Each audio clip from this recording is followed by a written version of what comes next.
now on the final layer. This is coat 3 with a little bit of touch-up done. I notice I still need to do a little bit of touch-up. This was to save the dust from getting into the other room. Well, it's kind of in the way to finish this corner, so that needs to be touched up a little bit. And I noticed I missed some down at the bottom. It's because I sanded a little bit already. But we'll go ahead and keep sanding. On the roof, the game plan is to do like 120 on the edge, and then we'll do the entire thing with 200. Just kind of like smooth it down and knock it down. And then we'll go through and see if there's just, you know, this little thing or that little thing that needs to be touched up. This one, I'm hopeful that we don't have to do anything but sanding, because I went through it with a fine-tooth comb last night, this area.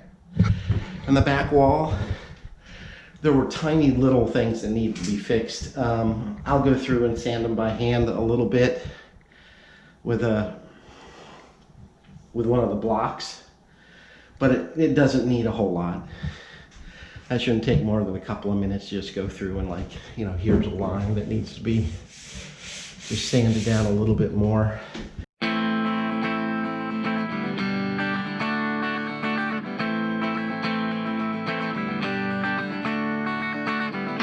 I've been riding hard toward the borderline. I am a wanted man. From San Antonio across the Eagle Pass, down to the Rio Grande. Old Black River, you stand in front of me on a moonlit night. If I don't get across, they'll hang me up high. I may be guilty, but I'm not ready to die.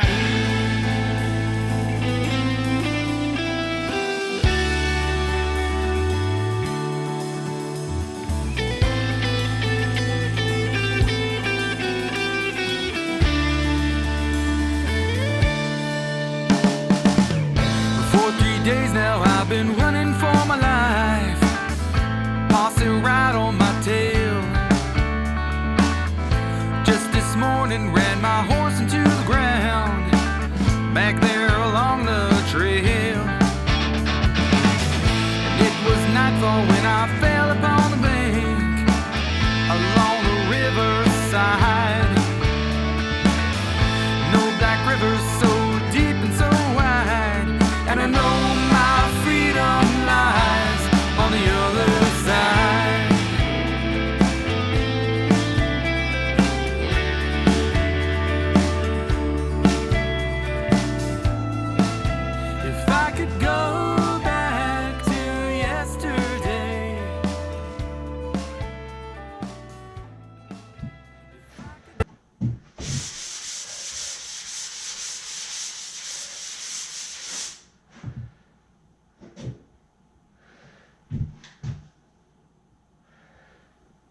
So I finished with 120 grit, finished with 200 grit.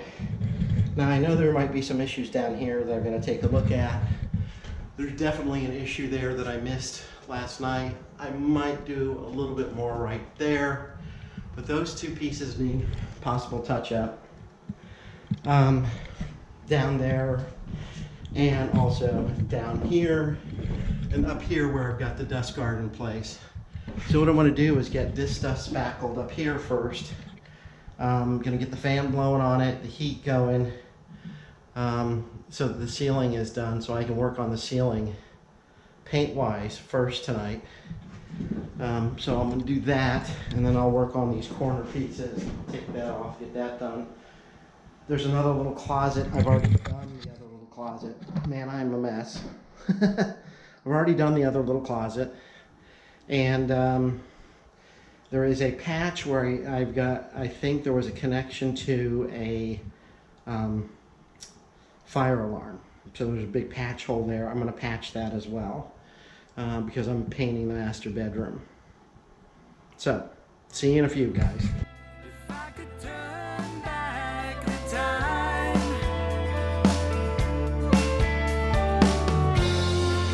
I would take it back and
so there's the patch.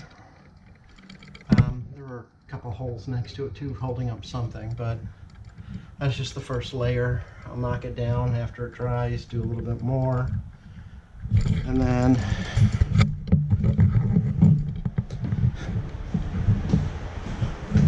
so if you remember, I put the stirring sticks as holders to hold that up. Well, it was over the corner here, and so I did it just kind of heavy, thinking that I could spend 20 or 30 minutes trying to get it super smooth, or overdo it and spend 5 minutes sanding. So I chose the 5 minutes sanding. Touched up a couple other little places I saw where it could use it. Those are so thin they'll be dry in a half hour. And then I've got a heater and a fan going over here where I had to do a fairly significant patch on the ceiling to get that drying. My priority for painting is going to be the ceiling tonight. Possibly even getting the first coat of white paint on it, where I hope just to get this back wall done. So the sooner that's dry, that might take me a couple hours to paint the ceiling, and by that time I hope all this stuff is dry. And I did smooth it out pretty good, so it shouldn't take more than about 5 minutes of sanding, and then I can start painting. This is going to take a bit to dry. This will be the next priority for the fan after the ceiling's dry. But for now, I'm going to go ahead and take a break. I got some other things around the house that honey-do list kind of things that I'm doing. So see you soon. So at this part of the video, we've lost a couple of days of filming, and a lot of that had to do with the fact that my cold has kicked into high gear. I'm taking 2 or 3 showers a day to get my head cleared, and my energy up. And filming kind of fell by the wayside. Plus, the GoPro, every once in a while, when you fill up a memory card, it will corrupt the videos on there. And me not feeling well and everything, I just wasn't going to jump through a whole bunch of hoops trying to figure out what happened to the video and recover it and stuff. So I probably just formatted it, said screw it, and then picked up videoing. The one thing that I think I don't cover in any of the video, but you'll notice, is that I took the baseboard off. There was about this 2.5-inch baseboard at the bottom, and we're going to put in new 5-inch baseboard, squared, so it's going to have a bit of a modern look. We're using the white finished ones. I know I took video of me installing this, quite a bit of video actually, and it all kind of magically disappeared except about 30 seconds of it. So, that's one of the things we do at the very end, is get the baseboard on, and then I do a bead of caulking around it, a white one that matches, and so you can't see the top little crease there that's between the wall and the baseboard. Okay, so we're not quite finished in here, but we're pretty close. I'm just letting the paint dry a little extra. Matter of fact, I like moving these every 4 to 6 hours just to make sure that they're not stuck. And because there's no reason to hurry putting this stuff on, nobody's gonna get electrocuted or anything like that. So what's left to do in here, we got to tie all these together. Way up high, there's a couple of safety places where we can tie them to the wall just to give it a little extra safety to not fall over. You need to put the rug back in there in that little gap. You're just going to glue it in place. And we need to put baseboard on in here. But all the painting's done. Just a little finishing work. And then on to painting the master bedroom. Ceiling's going to stay white, so we're not touching that. We're just going to use blue. It's going to be this blue here. As you can see, we've done some test splotches on different walls. That one gets a lot of sun from the windows. That one almost only light. This one is kind of in a shadowy corner. So I'm not feeling good today. So I'm going to try and get as much done as I can, but I'm not going to really worry about getting too much tape. So you'll get a little bit of me. The goal is just to do all the cutout on the top and to get at least a border done on the bottom, so we can start drying sooner than later, so that when I'm ready to put the baseboard on, the paint's dry. Oh yeah, and this is done. So, and if you don't remember, there were shelves up in a couple of places. I took those down, cleaned them up, and yeah, you can probably see it a little bit, but it's a closet, and they're just going to put more stuff up against the wall to hold stuff. So, looks good for what it needed to be.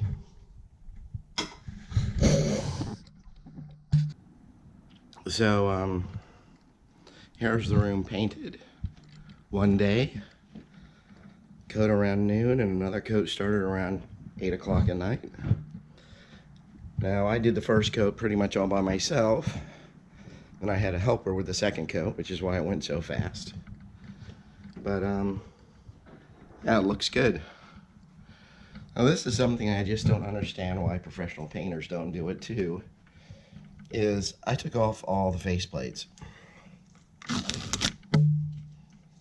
and I just put tape over the outlet, and if you paint it, it's no big deal.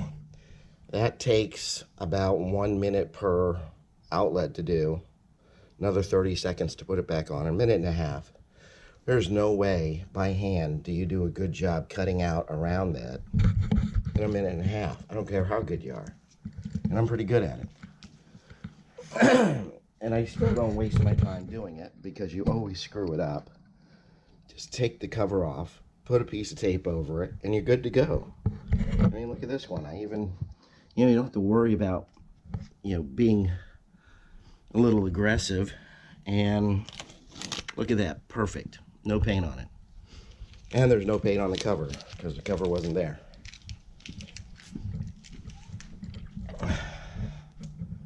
So I'll come around and pick all that stuff up here in a second. And then here's the bathroom. Now you can see where I took the rug out. There's a gap still that I have to fix. I did not do all these IKEA shelf units. Someone else did. And you can see again, I didn't try and paint around. Well, I did it once and stopped. But that should come off. Even if it doesn't, it's on the top side. But I'll clean these up manually a little bit before I hang them back up. Scrape some of the crap off of it. But this is a lot easier. And even though you say, well, how did you paint under it? I lifted it up and painted it. And then what you do is every 2 hours or so, just come by and move it a little bit. And the paint will dry just fine behind it. A little bit gets on the tape, but not enough to be a problem. And then for these, I think I have video of it, but I put a strip of paint, a strip of tape around the center of it, folded it over on the back side, so it had like a little cone around it, like what my hand's doing. Didn't get any paint on it. There's some paint there, but that's not from us. Probably I'm finding paint as I was painting from all sorts of other people. Sorry, did not do a lot on the a lot of video on the painting, but there'll be plenty of paint videos that you guys can watch me paint over the years, I'm sure. Okay, so first up is going to be, ooh, look at those sexy legs. First up is going to be the rug. So let's do that. To take her for my wife. She promised love forever, but I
Well, the aftermath of the project, I'm starting to clean my tools and pack because I leave on a flight this afternoon.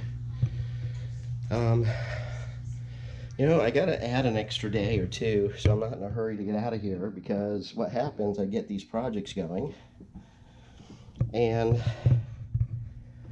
I'm running out of time. So of course, what doesn't happen, I don't film as much because it takes time to film.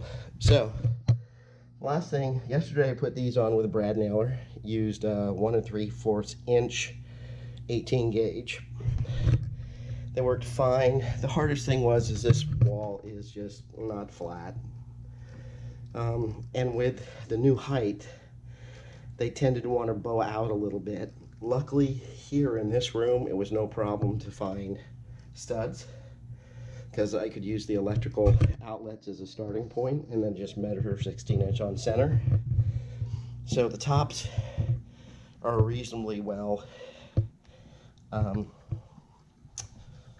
up against the wall, and there's, you know, some of the stuff put back. You know, one place I didn't do is I forgot to do in here, I think. But I don't know that that matters that much. In here, you know, here you can see the gap pretty well, because there's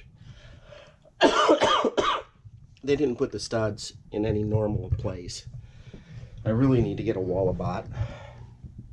You know, I'll see the next time they're on sale and probably buy one. And then here's the bathroom. The mirror's back up, the light's back up. I did not build the IKEA stuff. My daughter did, who owns the place. But you can see that, you know, the ceiling looks great. I mean, if I can see where I did everything, but I know where to look. And if you look, I don't think you can figure it out. And then yesterday evening, I cut down the rug. So this is all one piece from the original rug. I just cut it out, and my daughter volunteered to cut it to fit around all these little niches and everything. And then we spot glued it about every 6 inches, and it looks like it's going to be fine. That part did not get touched in there where the shower and everything is. So now it's just a matter of time for cleanup and stuff. Getting all the dust out of here, cleaning up a couple of spots of paint down here that are not my spots. The impatient painter that my daughter is. But yeah, I think it turned out good. If you liked the video, please give it a thumbs up. Would love for you to go ahead and subscribe and come along for the ride. And see you on the next video.